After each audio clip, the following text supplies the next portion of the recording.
Good morning बच्चों।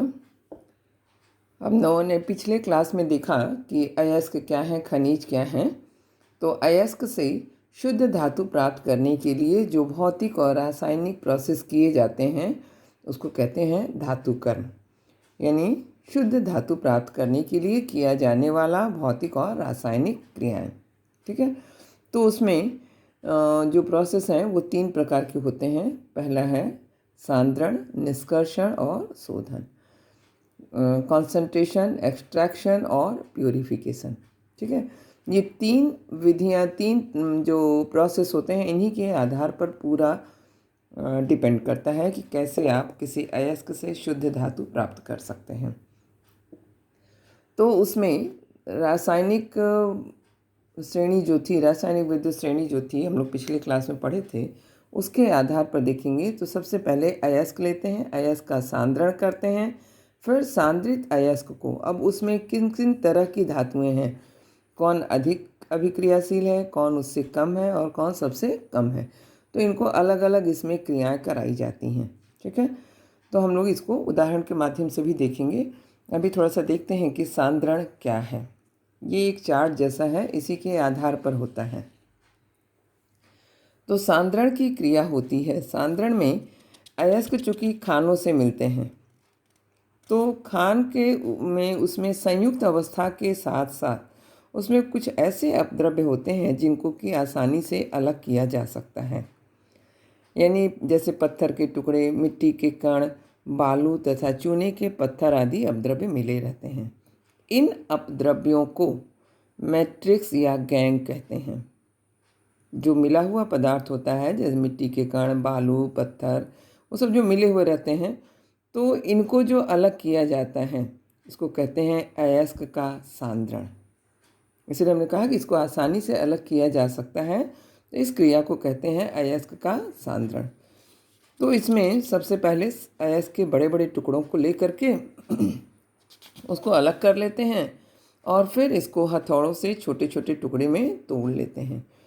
इन छोटे छोटे टुकड़ों को किसी क्रशर में, जैसे आपके घर में भी क्रशर होता है, जब किसी इलायची, लौंग, मिर्च वगैरह को तोड़ने के लिए आप छोटा सा मर्तबान रखती हो, उसमें उसको मुसली से या जो उसके कूटने वाले होते हैं उससे आप कूट करके बारीक कर लेती हो। तो उसी तरह से इसमें भी क्रशर एक होता है। ऐसा क्रशर होता है जिसमें चक्की अगर देखी होगी उसी टाइप का होता है। ये 2 प्लेट लगे होते हैं, एक प्लेट चलती है और नीचे वाली प्लेट इसमें स्थिर रहती है। तो ये छोटे छोटे टुकड़ों को चूर चूर कर देता है, यानी इसको पाउडर के रूप में बना देता है। और उस पर या माने जो क्रिया होती है उसमें इस तरह से होता है कि वह एक बार बार उसका प्रहार होता है और वो महीन रूप में पिस जाता है। जब ये महीन रूप में पिस जाता है तो ये पिसे हुए यानी बड़े बड़े टुकड़ों को पाउडर में या छोटे टुकड़ों में बदलने की जो क्रिया होती है वह सांद्रण की क्रिया कहलाती है। और इस सांद्रण की क्रिया के लिए कुछ विधियों का प्रयोग करते हैं, जैसे ये गुरुत्व पृथक्करण विधि। गुरुत्व पृथक्करण विधि में इसमें जैसे स्टेनस ऑक्साइड तथा फेरस ऑक्साइड का सांद्रण किया जाता है। इसमें महीन पिसे हुए अयस्क के चूर्ण को पानी से भरे हुए तालाब में खूब खलबलाते हैं, यानी उसमें डाल करके उसको खूब अच्छी तरह से खौला देते हैं या चला देते हैं। खूब अजीब, इतना तेज़ी से चलाते हैं कि उसके बाद वो जो घुलनशील अशुद्धियाँ होती हैं वो घुल जाती हैं और जो कम घनत्व वाली अशुद्धियाँ होती हैं वो ऊपर की ओर आ जाती हैं और जो भारी होती हैं वह नीचे बैठ जाती हैं। तो इस तरह से इसके 3 तह बन जाते हैं। एक घुलनशील अवस्था में होती है, एक नीचे बैठ जाती है और एक ऊपर की ओर तैरती रहती है। तो इनको फिर ऊपर वाले को धीरे से बहा करके निकाल देते हैं, नीचे जो बैठा रहता है उसको अलग कर देते हैं। तो ये जो प्राप्त होते हैं ये अयस्क की सांद्रित अयस्क प्राप्त होता है। जो नीचे की ओर बैठा होता है वह सांद्रित अयस्क होता है। ठीक है, दूसरी विधि होती है झाग प्लवन विधि। झाग प्लवन विधि में जैसे copper pyrite, silver glass, galena आदि का सांद्रण किया जाता है। इनकी अशुद्धियों के आधार पर या अयस्क के आधार पर इनमें से किसी एक का प्रयोग किया जा सकता है। ठीक है, तो जैसे कॉपर पायराइट है, सिल्वर ग्लास है, गैलेना है, इनका जो सांद्रण किया जाता है तो इसमें सल्फाइड अयस्कों को तेल और जल के मिश्रण में डालते हैं। तब सल्फाइड अयस्क उनमें उपस्थित अशुद्धियों की तुलना में तेल द्वारा शीघ्र भीगते हैं। यानी सल्फाइड अयस्क जो होता है यदि पानी में डाला जाए तो कम घुलेगा, जबकि तेल के द्वारा यह आसानी से भीग जाता है और भीग करके अशुद्धियाँ सल्फाइड अयस्कों की तुलना में पानी द्वारा शीघ्र भीग जाती हैं। इस प्रकार तेल और पानी में बने हुए सल्फाइड अयस्क के निलंबन में जो घुल जाता है, वायु प्रवाहित करते हैं, तब सल्फाइड अयस्क के कण झाग बनकर ऊपरी सतह पर आ जाते हैं और अशुद्धियाँ नीचे बैठ जाती हैं। यहाँ एक फिगर के माध्यम से देखो कि इसमें जो है ये डाल करके सल्फाइड अयस्क युक्त अशुद्धि, चाहे कॉपर ग्लास हो, कॉपर पायराइट हो, सिल्वर ग्लास हो या गैलेना हो, सब कैसी अशुद्धियाँ हैं? सल्फाइड युक्त अशुद्धियाँ। देखो इसमें भी CuFeS2 सल्फर युक्त है, Ag2S यह भी सल्फर युक्त है, और PbS। तो ये कॉपर, सिल्वर और लेड इत्यादि के जो सल्फाइड युक्त अशुद्धियाँ होती हैं उनको तेल और पानी के मिश्रण में मिला देते हैं, जिससे कि सल्फाइड अयस्क तेल द्वारा भी भीग जाते हैं और जो सल्फाइड अयस्क में अतिरिक्त अशुद्धियाँ होती हैं वो पानी के द्वारा भीग जाती हैं। ठीक है, तो इसमें जब हम अब वायु प्रवाहित करेंगे तो जो घुल गई हैं वह फेन के रूप में ऊपर आ जाती हैं और जो भारी अशुद्धियाँ होती हैं वो नीचे बैठ जाती हैं। तो इसको हम निकाल लेते हैं और इस विधि को इसीलिए फेन प्लवन विधि कहते हैं कि फेन के रूप में ये ऊपर की ओर आ जाती हैं। ठीक है, तीसरी विधि होती है चुंबकीय पृथक्करण विधि। इसमें कुछ ऐसे पदार्थ होते हैं अयस्कों में, यदि कुछ चुंबकीय पदार्थ युक्त होते हैं तो उनको अलग करने के लिए चुंबक का प्रयोग किया जाता है। चूर्ण में यदि चुंबक घुमा दिया जाए तो उसमें से जो चुंबक की ओर आकर्षण यानी चुंबकीय पदार्थ जो होंगे वो उसमें से निकल जाएंगे और अचुंबकीय पदार्थ रह जाएगा। ठीक है, इस तरह से चुंबकीय पृथक्करण का प्रयोग करके निकाल सकते हैं। तो अब जो हमको अशुद्धि मिलती है, जो अयस्क प्राप्त होता है इस विधि के बाद, उसका निष्कर्षण करते हैं। ये हो गई सांद्रण की क्रिया। उसके बाद होता है निष्कर्षण की क्रिया।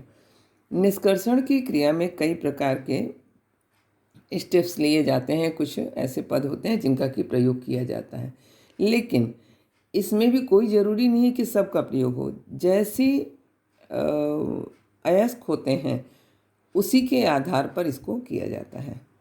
अब इसमें सबसे पहले है निस्तापन की क्रिया। एग्ज़ाम में अक्सर पूछता है कि निस्तापन, भर्जन, प्रगलन क्या है। ठीक है, तो निस्तापन की क्रिया में सांद्रित अयस्क को, सांद्रित अयस्क मतलब जो हमने सांद्रण की क्रिया के फलस्वरूप जो अयस्क मिला उसको कहते हैं सांद्रित अयस्क। सीमित वायु में इतना गर्म करते हैं कि उसमें से वाष्पशील पदार्थ निकल जाए और अयस्क पिघलने न पाए। केवल इतना ही गर्म करेंगे कि वह पिघले न और गर्म होकर के उसमें से जो वाष्पशील पदार्थ होगा वह निकल जाएगा।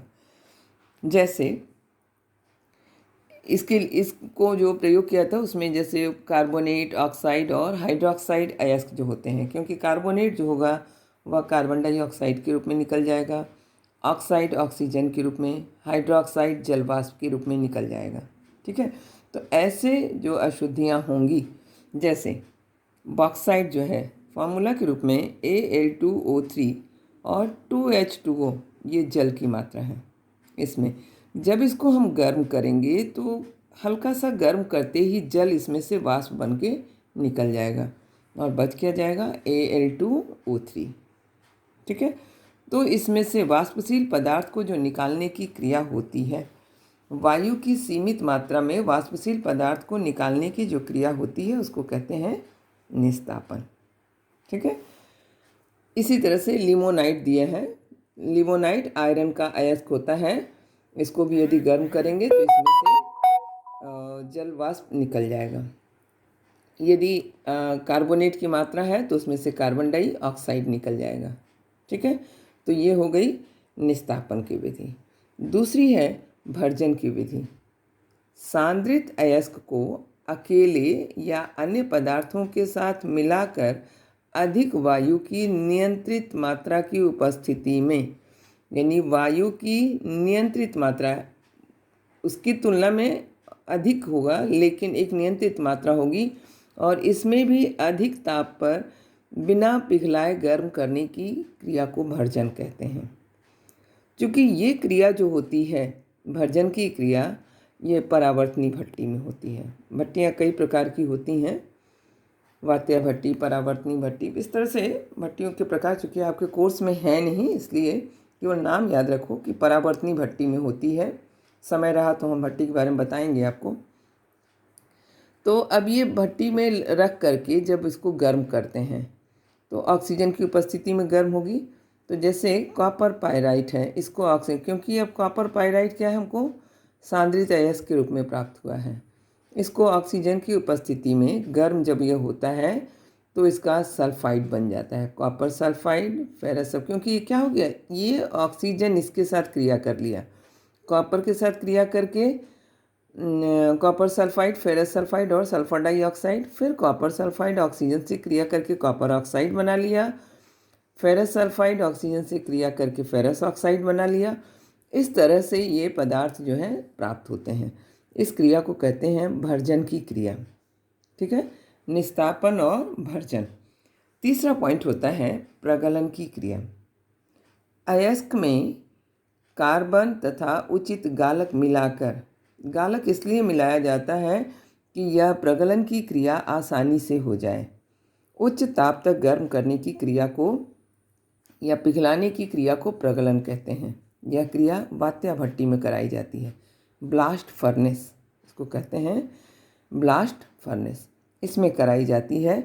तो जो हमको सांद्रित अयस्क मिलता है उसका हम निस्तापन या भर्जन यदि कर देते हैं तो उसके बाद का स्टेप जो होता है प्रगलन की क्रिया कहलाती है। इसमें कोक यानी कार्बन या चूना मिला करके इसको गर्म करते हैं। तो इससे पिघली हुई अवस्था में आयरन प्राप्त होता है, और यह आयरन जो होता है, अब इससे चूँकि यह शुद्ध अभी है नहीं, अभी भी इसमें बहुत सारी अशुद्धियाँ हैं, तो इसको हम लोग इससे अब शुद्ध धातु प्राप्त किया जाता है। ठीक है, तो 3 स्टेप्स हो गए, निस्तापन, भर्जन और प्रगलन। अब इसके बाद जो होता है इसका शोधन